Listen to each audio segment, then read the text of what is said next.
Let's talk about Saturday Night. This is a film about, well, it's about Lorne Michaels, and it's about the airing of the first episode of Saturday Night, which then became to be known as Saturday Night Live. This movie is directed by Jason Reitman.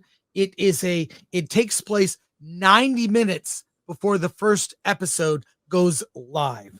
It features young actors that play the young cast: Chevy Chase, Dan Aykroyd, Garrett Morris, Jane Curtin, uh, just all your favorites from the first season, the first episode of SNL. Lorne Michaels is the lead character, and it is a frenetic, energy filled, where the camera is following Lorne Michaels, and that will follow Lorne Michaels, then it'll follow another character. The camera's always moving, and it really captures that intensity of a show about to go live in front of a national audience right before it goes. And the big conflict: will they run it live, or they just run the tape and not do the show? Um, so I'm not sure how much of this is real. We see a young John Belushi who has not signed his contract. So I'm actually not sure how many of the storylines are real or from anecdotes or whatever. I'm sure that most of this is fictionalized and then based on some things. In fact, I know for a fact that the light falling and almost hurting someone, that did happen. That did happen before the first episode. So that is actually based in fact. Everything else I actually do not know. But I know some of the lore and stories about SNL because I have watched this from the beginning. I was a little kid and I used to try to stay up late on Saturdays. I mean, I was a little kid to watch this show. It was legendary. It was, did you see it? The commercial parodies, hilarious. Things like Mr. Bill, you know. And I know I've watched, well, I watched SNL from the beginning and then probably stopped around 2016, 2017 when it became not funny. But previous to that, never missed SNL. And this is so much energy, so fun. And the actor who plays a young Lorne Michaels, Gabriel LaBelle from the Fablemans, so good because everyone is young and fresh faced. Why would you give a bunch of kids in their 20s a national platform to do sketch comedy? Is a crazy idea. And they were allowed so much freedom. There's so many threads and conflicts that all pay off. There's the head writer is in a big conflict with the woman who's the censor, rewriting the script at the last minute. Like I love this film. Thought it was amazing. Might be one of Jason Reitman's best films. The last Ghostbusters was okay. Afterlife. But I really enjoyed this. I'll probably see it again. Alan, what did you think of Saturday Night? Yeah, I think you liked it better than I did. But I did like it. I did like it. I'll be honest. The first half of the movie I was getting worried. The first half of the movie I was not really into, and I'll tell you why. It's set up basically like you kind of walk in. It's about a comedy show. It feels like it's a sketch of Saturday Night Live, of behind the scenes of Saturday Night Live.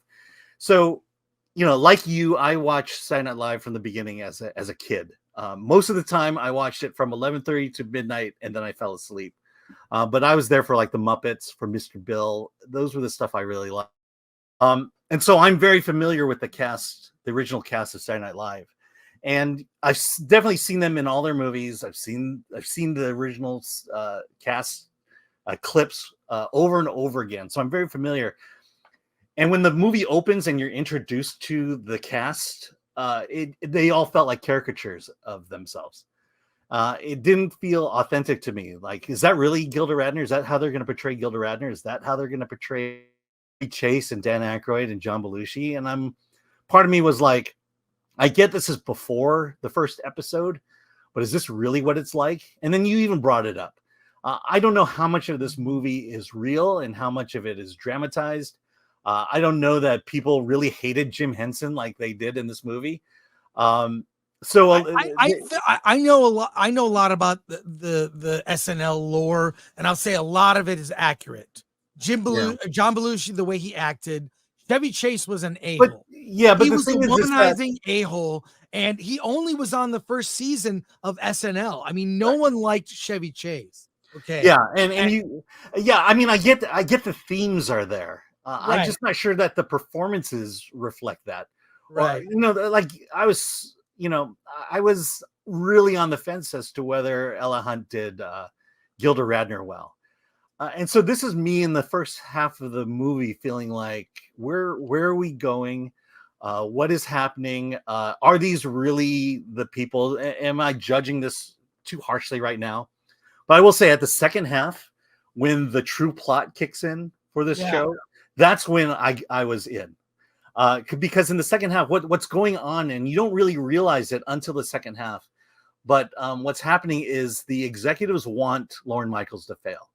Because they're in a contract dispute with Johnny Carson, and that Saturday Night Live is a threat saying that unless we pay you less, we're not going to give you Saturday night to do your show. We're going to give it to these kids, and they wanted to use the show as kind of leverage. The way things were going is that this whole show, the 90 minutes leading up to the actual show, was in utter chaos. The script hadn't been finalized. Jim Henson hadn't gotten his script. There was 3 hours of show on the board.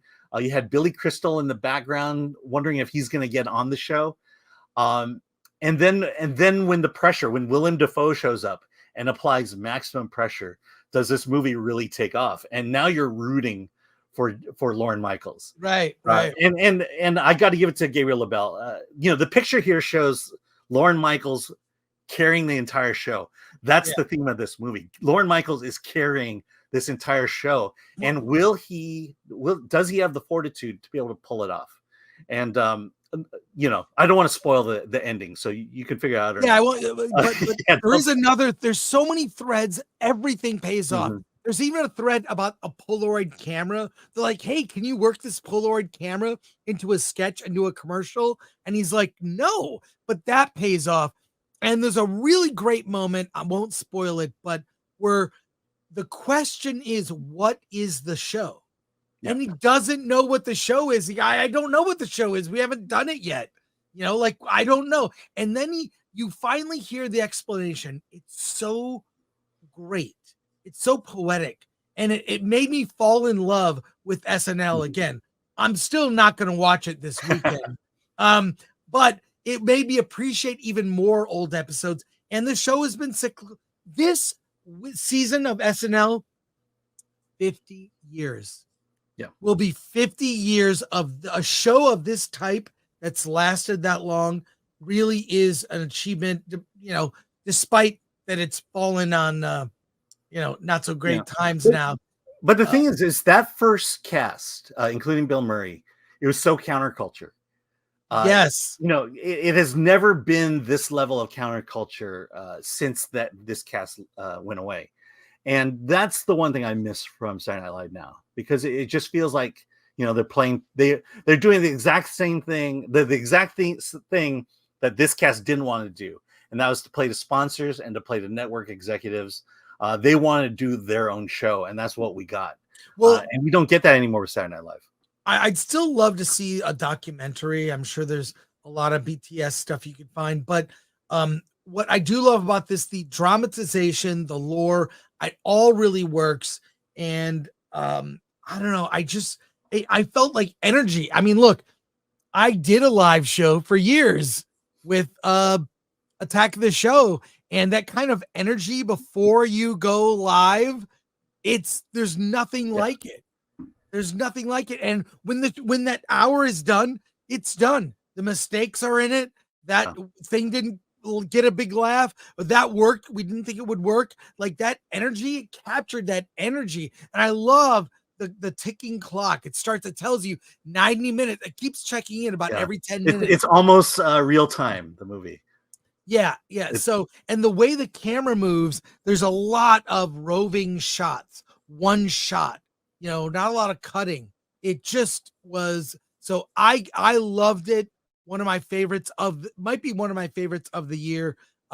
If you love SNL, what it was, and you're right, SNL was in its beginning counterculture.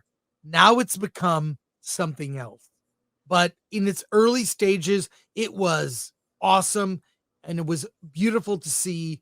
And I think it really captured that energy, that spirit.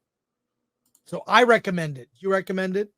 I do recommend it. But just be warned, just get through that first half and then it'll really take off from there.